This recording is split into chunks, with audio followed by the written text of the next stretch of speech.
എന്നെ കമ്പയർ ചെയ്യുകയാണെങ്കിൽ പിണറായി വിജയൻ പോലും നല്ല കമ്മ്യൂണിസ്റ്റ് അല്ല എന്ന് ഞാൻ പറയും. ഞാൻ അങ്ങനെ ജീവിക്കുന്ന ആളാണ്. എന്തുകൊണ്ടാണത്? അത് കമ്മ്യൂണിസ്റ്റുകാരനായതുകൊണ്ട്. ഒരു കമ്മ്യൂണിസ്റ്റുകാരൻ എങ്ങനെ ജീവിക്കണോ അങ്ങനെ ജീവിക്കുന്ന ആളാണ്. KSFDCയുടെ ഡയറക്ടർ ബോർഡ് മെമ്പറായിരിക്കുന്ന സിനിമാ സംവിധായകനായ നടനായ ഒരുത്തൻ അവൻ്റെ മോളെ പേരിൽ സ്ക്രിപ്റ്റ് എഴുതി അതിൽ വെച്ച് സാങ്ഷനാക്കാൻ ഒരു കളി കളിച്ചു. ഈ വിവരം അറിഞ്ഞ് ഞാൻ ആ ബോർഡിലുള്ള ഒരാളിനോട് ഞാൻ പറയുന്നു, ഇങ്ങനെ ഇന്ന ആൾ അയാളുടെ മോളുടെ പേരിൽ ഒരു സ്ക്രിപ്റ്റ് കൊടുത്തിട്ടുണ്ട്, അവനാണ് എഴുതി വെച്ചിരിക്കുന്നത്, അവൻ തന്നെ ഡയറക്റ്റും ചെയ്യും, കൊടുക്കരുത് എന്ന് പറഞ്ഞു. എൻ്റെ കുട്ടിക്കാലത്തൊക്കെ ഞാൻ ദാരിദ്ര്യം അനുഭവിച്ച് വളർന്ന ആളാണ്. നമ്മൾ വളർന്ന് ജീവിക്കാനുള്ള സാഹചര്യം വരുമ്പോൾ നമ്മുടെ കുട്ടി നമ്മളെപ്പോലെ വളരരുത് എന്ന് വിചാരിച്ചിട്ട് നമ്മൾ അവന് വാരിക്കോരി കൊടുക്കും. അതോടെ ആ കുട്ടി നശിക്കും. ഇപ്പോൾ കത്തി നിൽക്കുന്ന വിഷയമാണ് അടൂരിനെതിരായിട്ടും സാന്ദ്ര തോമസിനെതിരായിട്ടും അനുകൂലമായിട്ടും ഒരുപാട് കാര്യങ്ങൾ. അപ്പോൾ ഇതിൻ്റെ സത്യാവസ്ഥ നിജസ്ഥിതി എന്താണെന്ന് മനസ്സിലാക്കാൻ നമുക്കെല്ലാവർക്കും ആകാംക്ഷ ഉണ്ടാവും.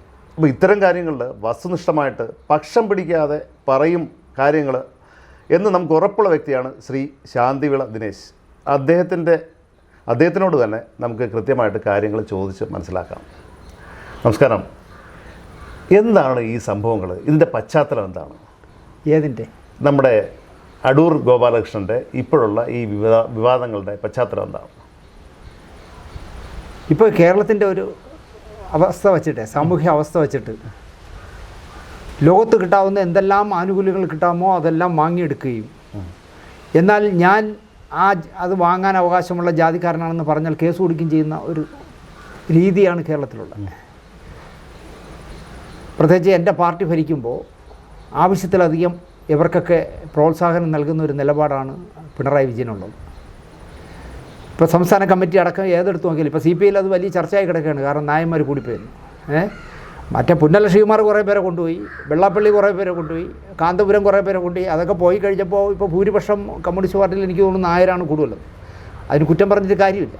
ഇന്ന് മാത്രമല്ല, കേരളത്തിൽ നായർ സമുദായത്തിൽപ്പെട്ടവരാണ് ഈ പാർട്ടി കെട്ടിപ്പടുക്കാനായിട്ട് അല്ലെങ്കിൽ ഈ അവശത അനുഭവിക്കുന്ന വിഭാഗങ്ങൾക്ക് മനുഷ്യൻ എന്നുള്ള പരിഗണന നൽകണമെന്ന് പറഞ്ഞ് ഒരുപാട് അടി വാങ്ങിച്ച P കൃഷ്ണപിള്ളയും AKGയും EMSും എന്താ പറയുക, അങ്ങനെ പറഞ്ഞു തുടങ്ങിയാൽ നയനാരടക്കമുള്ള ഒരു വലിയ ശൃംഖല എടുത്ത് നോക്കിയാൽ, ശിവദാസ മേനോൻ അടക്കമുള്ള ഒരു വലിയ പട്ടിക നോക്കിയാൽ നായരാണ്. പക്ഷേ ഈ നായന്മാരെ ഇപ്പോൾ തള്ളക്കി വിളിക്കുന്നത് ഏറ്റവും മനോഹരമായ ഒരവസ്ഥയിലൂടെയാണ് കടന്നു പോകുന്നത്. അത് ഈ പെരുന്ന പോപ്പിന് വിവരമില്ലാത്തതുകൊണ്ടാണ്. അയാളാണ് ഈ നായന്മാരെ വില കളഞ്ഞത്. അപ്പോൾ ഈ പെരുന്ന പോപ്പ് പറഞ്ഞാൽ നായന്മാർ കേൾക്കില്ല. അപ്പോൾ എന്ത് പറ്റുന്നതെന്ന് കേട്ടാൽ, നായർക്ക് വേണ്ടി സംസാരിക്കാൻ നായരായ കിടങ്ങൂർ ഗോപാലകൃഷ്ണനുള്ള പോലെയുള്ള ആളുകളില്ലാതെ പോവുകയും നായരെ സംഘടിപ്പിക്കാൻ പറ്റിയ ഒരാളില്ലാതെ പോവുകയൊക്കെ ചെയ്തത് ശരിക്കും പറഞ്ഞാൽ മറ്റുള്ളവർ മുതലെടുക്കുന്നു എന്ന് ഞാൻ പറയും. കാരണം വെള്ളാപ്പള്ളി രാവിലെ കഴിച്ചാൽ നായരെയാണല്ലോ ചീത്ത വിളിക്കണേ. കാരണം ഒരു ജാതി, ഒരു മതം, ഒരു ദൈവം, മനുഷ്യന്, മതം ഏതായാലും മനുഷ്യൻ നന്നായാലും മതി എന്നൊക്കെ ഒരുപാട് സൂക്തവാക്യങ്ങൾ പറഞ്ഞ നാരായണ ഗുരുവിൻ്റെ പിന്തലമുറക്കാരൻ എന്ന് പറയുന്ന ഈഴവ സമുദായത്തിന് വിറ്റ് തിന്നുന്ന വെള്ളാപ്പള്ളി നടേശനെ പോലുള്ളവരാണ് കേരളത്തിൽ ആത്മീയ ഗുരു. ഇപ്പോൾ കുമാരനാശാനേക്കാളും ഒരുപാട് മുകളിൽ നിൽക്കുന്ന SNDPയുടെ തലവനാണെന്ന് പിണറായി വിജയൻ പോലും ഒരു ഒളിപ്പില്ലാതെ പ്രസംഗിക്കുന്ന ഈ നാട്ടിൽ വെള്ളാപ്പള്ളിയൊക്കെയാണ് തീരുമാനിക്കുന്നത് കാര്യങ്ങൾ. കാരണം അവരൊക്കെയാണ് ഇപ്പോൾ പവറുള്ളത്. ശ്രീ ശാന്തിവിള ദിനേശിനോട് സംസാരിക്കുമ്പോൾ പലപ്പോഴും കാര്യങ്ങൾ രസകരമായി പോകും. നമ്മൾ ഒന്നിൽ നിന്ന് തുടങ്ങി മറ്റ് പലതിലേക്കും സഞ്ചരിച്ച് പ്രധാനമായും നമ്മൾ സംസാരിച്ച വിഷയത്തിൽ തന്നെ തിരിച്ചു വരുന്നൊരു രീതിയാണ്. ഒരുപക്ഷെ അദ്ദേഹത്തിൻ്റെ അഗാധമായിട്ടുള്ള ഒരു അറിവായിരിക്കാം, പ്രത്യേകിച്ച് സിനിമാ കാര്യങ്ങളെപ്പറ്റിയും. ഇന്ന് അദ്ദേഹം സംസാരിച്ചതുപോലെ സിനിമയെ ചുറ്റിപ്പറ്റി നടക്കുന്ന ജാതീയമായിട്ടുള്ള കാര്യങ്ങളെപ്പറ്റിയും ഒന്ന് ചോദിക്കട്ടെ. കാര്യം എന്താ പറഞ്ഞാൽ, ഇപ്പോൾ അങ്ങ് പറഞ്ഞതുപോലെ അങ്ങയുടെ പാർട്ടിക്കുള്ളിൽ അന്തർലീനമായി ഒളിഞ്ഞു നിൽക്കുന്ന ഒരു ജാതീയത ഉണ്ടോ, സാവർണ്യമുണ്ടോ? ഉണ്ട് എന്നാണ് ഈ വെള്ളാപ്പള്ളിയൊക്കെ ആവശ്യമില്ലാതെ എടുത്തുകൊണ്ട് നടക്കുന്ന കാണുമ്പോഴേ. എന്താ ഒരു മുന്നണി ഉണ്ടാക്കിയല്ലോ, പുന്നല ശ്രീകുമാർ സെക്രട്ടറിയും ഇയാൾ ചെയർമാനുമായിട്ട് പിണറായി ഒരു ഇതുണ്ടാക്കി, നവോത്ഥാന മുന്നേറ്റ മുന്നണി എന്നൊക്കെ പറഞ്ഞ് എന്തൊക്കെ തടിയുടെ പരിപാടികളൊക്കെ ഉണ്ടാക്കിയല്ലോ. ഇയാളൊക്കെ ആ സീറ്റിലിരിക്കുക എന്താ യോഗ്യത? 24 മണിക്കൂറും ജാതിയെപ്പറ്റി മാത്രം ചിന്തിക്കുന്ന SNDP ട്രസ്റ്റ് എന്ന് പറയുന്നത് എൻ്റെ കുടുംബ വകയാണ്. ഞാൻ, എൻ്റെ ഭാര്യ, എൻ്റെ മോൻ, മരുമോള്, അമ്മാവൻ, മച്ചമ്പി എല്ലാവരെയും ചേർത്ത് SNDP യോഗം ഉണ്ടാക്കി വെച്ചിരിക്കുന്ന, വേറെ ആരെയും അകത്തേക്ക് കയറ്റാതിരിക്കുകയും കണിച്ചുകുളങ്ങരെ വിളിച്ചിട്ട് ഒരു കോഴിക്കാലും ഒരു കുപ്പിയും കൊടുത്താൽ ഇയാളെ കാല് നിൽക്കുന്ന കുറേ അനുയായികളെയും കൊണ്ട് കിടക്കുന്ന ഒരു ഒരു ഒരു ഒരു എന്താ പറയുക, ഒരു ഗുണ്ട സെറ്റപ്പ് കൊണ്ട് കിടക്കുന്ന ഒരാളല്ലേ വെള്ളാപ്പള്ളി നടേശൻ. അവിടെ ഈ പറയുന്ന ഇവിടെ തിരുവനന്തപുരത്ത് എന്ത് നിയന്ത്രിക്കാൻ കഴിയുമെന്ന് പറയുന്ന രാജധാനിയൊക്കെ നടത്തുന്ന ബിജു രമേശിനെ പോലെ ആയിരക്കണക്കിന് കോടിയുള്ള 30 ദിവസവും ടാക്സ് ഒരു കൗണ്ടറിൽ എടുക്കുന്നത് ബിജു രമേശിൻ്റെയാണ് തിരുവനന്തപുരത്ത്. 30 ദിവസവും ഒരു കൗണ്ടർ അവർക്ക് വേണ്ടി മാത്രമാണ്, രാജധാനി ഗ്രൂപ്പിന് മാത്രമാണ്. അയാൾ വിചാരിച്ചിട്ട് വെള്ളാപ്പള്ളിയെ തൊടാൻ പറ്റുന്നില്ല, ഗോകുലം ഗോപാലം വിചാരിച്ചിട്ട് നടക്കുന്നില്ല. കാരണം അധികാരവും പവറും ഈ പറഞ്ഞ പോലെ ഒരു കോഴിക്കാലും ഒരു കുപ്പിയും കൊടുത്താൽ ഏവനും കാല് നക്കാനുണ്ടെന്ന് അയാൾക്ക് മനസ്സിലായപ്പോൾ അത് വെച്ചിട്ട് ഇയാൾ 10-30 ഇയാളെ കൊണ്ടുവന്ന ബസ്ബാസറിന് വരം കൊടുത്തല്ലാണ് അച്യുതാനന്ദനെ തള്ളക്കി വിളിച്ചതല്ലേ. വളരെ കൗതുകമുള്ളൊരു ചോദ്യം. അത് എൻ്റെ ചോദ്യം, എൻ്റെ മനസ്സിൽ മാത്രമുള്ള ചോദ്യമല്ല. പ്രേക്ഷകർ മറ്റ് പലരും നമ്മുടെ ഈ സമൂഹത്തിൽ പലരും ചോദിക്കുന്നൊരു ചോദ്യമാണ്, അവരുടെ മനസ്സിലുള്ളൊരു ചോദ്യമാണ്. ഇത്രയും ധൈര്യം ശാന്തിവിള ദിനേശിന് എങ്ങനെ വന്നു? പേടിയില്ലേ? എന്തുകൊണ്ട്? നഷ്ടപ്പെടാനൊന്നുമില്ലെങ്കിലും നമ്മുടെ ജീവിതം സ്ട്രൈറ്റ് ആണെങ്കിലും നമ്മൾ ജീവിതത്തിൽ നേരെ വാ എന്ന് പറഞ്ഞ് ജീവിക്കുകയും നഷ്ടപ്പെടാൻ ഒന്നുമില്ല എന്നുള്ളൊരു ഫീലിംഗ് ഉണ്ടെങ്കിൽ നമുക്ക് എന്തോ കിട്ടാനുണ്ട്. വെള്ളാപ്പള്ളിയെ സൂചിപ്പിച്ച് നിന്നാലേ നമുക്ക് എന്തെങ്കിലും കിട്ടുമെന്നൊരു ബോധം ഉണ്ടെങ്കിൽ എനിക്ക് വെള്ളാപ്പള്ളിയെ പറയാൻ പറ്റില്ല. മമ്മൂട്ടിയിൽ നിന്നൊരു ഡേറ്റ് വാങ്ങണമെന്നുണ്ടെങ്കിൽ മമ്മൂട്ടിയെ പറയാൻ പറ്റില്ല. കാരണം അയാളെ മുഖത്ത് എങ്ങനെ നോക്കും. ഇതൊന്നും വേണ്ടാത്തവനാണെങ്കിൽ പിന്നെ പ്രശ്നമില്ല. നഷ്ടബോധങ്ങൾ ഉണ്ടാക്കിയ ദേഷ്യം കൊണ്ടാണോ? ഒരു നഷ്ടബോധമില്ല എനിക്ക്. ഞാൻ സ്വയം ഉൾവലിയുന്നതല്ലാതെ എൻ്റെ സിനിമയിൽ ഞാൻ ഒരാളിന്, നിങ്ങൾ മമ്മൂട്ടിയോ മോഹൻലാൽ, എനിക്ക് 2 സിനിമയുടെ സെറ്റിൽ പോയി നിന്നാൽ മമ്മൂട്ടി ക്യാരവനിൽ നിന്ന് ഇറങ്ങി വരുമ്പോൾ 2 സെറ്റിൽ ഞാൻ നിൽക്കുന്ന കണ്ടാൽ 3ാമത്തെ സെറ്റ് വെച്ച് എന്തോ ഇവിടെ നിൽക്കണേ നിങ്ങൾക്ക് കയറി എന്ന് പറയും. പക്ഷേ മമ്മൂട്ടി നമ്പർ 1 എന്ന് പറഞ്ഞ പടത്തിന് സെക്രട്ടേറിയറ്റിന് മുന്നിൽ അഭിനയിച്ചുകൊണ്ട് നിൽക്കുകയാണെന്ന് പറഞ്ഞപ്പോൾ ഞാൻ ജലാശുപത്രി വഴി കറങ്ങി കിഴക്കേക്കോട്ട വഴി വീട്ടിൽ പോയവനാണ് ഞാൻ. കാരണം ഇതിലേ പോയാൽ ആരെങ്കിലും പറയാറുണ്ട് ഇന്ന ആൾ ഇതിലേ പോയത്. പിന്നെ എവിടെയെങ്കിലും വെച്ച് കാണുമ്പോൾ സാറ് നമ്മൾ അവിടെ ഉണ്ടെന്ന് പറഞ്ഞാൽ അവിടെ എങ്കിലും ഇറങ്ങില്ലല്ലേ എന്ന് കേൾക്കുമെന്ന് വിചാരിച്ചിട്ട് ജനലാശുപത്രി വഴി കറങ്ങി എത്ര കിലോമീറ്റർ എന്ന് അലച്ചു. അങ്ങനെ പോകുന്ന ഒരാളാണ് ഞാൻ. ഇവരാരും താങ്ങുന്ന ഒരാളല്ല. ഇപ്പം തന്നെ ദിലീപിൻ്റെ ആ കേസുമായി ബന്ധപ്പെട്ട ഇഷ്യൂവിൽ ഞാൻ ഇടപെടുമ്പോൾ എൻ്റെ സിനിമയിലെ നായികയാണ് അതിലെ കുട്ടി. ഞാൻ അവൾക്കെതിരെയാണ് സംസാരിച്ചത്. എൻ്റെ ഒരു അനിയത്തിയെ പോലെ ഞാൻ കൊണ്ടുവരുന്ന കുട്ടിയാണ്. അവളുടെ അച്ഛനാണെങ്കിൽ 30 വർഷത്തെ എൻ്റെ സുഹൃത്തുമായിരുന്നു. അപ്പോൾ എൻ്റെ അടുത്ത സുഹൃത്തായ പല്ലിശ്ശേരി വരെ പറഞ്ഞു 50 ലക്ഷം രൂപയും ദിലീപിൻ്റെ ഒരു ഡേറ്റും വാങ്ങിയിട്ടാണ് ഞാൻ ഈ സംസാരിക്കുന്നത്. അന്ന് എനിക്ക് ദിലീപിനെ പരിചയം പോലും ഇല്ല. അപ്പോൾ അതുകൊണ്ട് നഷ്ടപ്പെടാനൊന്നുമില്ലെങ്കിലും പിന്നെ ഞാൻ വിചാരിക്കുന്നത് അറിയോ, ഞാനൊരു ദൈവങ്ങളുമായിട്ടൊക്കെ ഇത്തിരി അകന്ന് നടക്കുന്ന ആളാണ്. കാരണം അവരെ ശല്യപ്പെടുത്തരുത് എന്ന് വിശ്വസിക്കുന്ന ഒരാളാണ്. അത് നമ്മളെങ്ങും ആരെയും ഒരു ദൈവത്തിനെയും അന്വേഷിച്ച് പോകാറില്ല. അപ്പോൾ എന്നാലും ഞാൻ കരുതുന്നത് 50 വയസ്സ് കഴിഞ്ഞാൽ ഓരോ വർഷവും നമ്മൾ കണ്ടിട്ടില്ലാത്ത ദൈവം തരുന്ന ബോണസ് എന്ന് വിചാരിക്കുന്ന ഒരാളാണ്. അപ്പം ഞാൻ എൻ്റെ വഴിയിലിട്ട് ആരെങ്കിലും അടിച്ചു കൊല്ലുകയോ അല്ലെങ്കിൽ ആക്സിഡൻറ്റ് പറ്റി ചാവുകയോ അല്ലെങ്കിൽ സമയമായി എന്ന് പറഞ്ഞ് പോകുക എന്ത് ചെയ്താലും എൻ്റെ മകൻ, എനിക്കൊരു മകൻ മാത്രമേ ഉള്ളൂ, അയാൾ തല കുനിക്കരുത് എന്ന് വിചാരിക്കുന്ന ഒരാളാണ്. നല്ല നട്ടലുള്ള ഒരു അച്ഛൻ്റെ മകനായിരുന്നു എന്ന് അയാളെന്നും ഓർക്കണം. അത്രേ ഉള്ളൂ. അല്ലാതെ ഇതിൽ വേറെ പ്രശ്നങ്ങളൊന്നുമില്ല. നമ്മൾ ശരിയാണെങ്കിൽ നമുക്ക് പറയാൻ പറ്റും.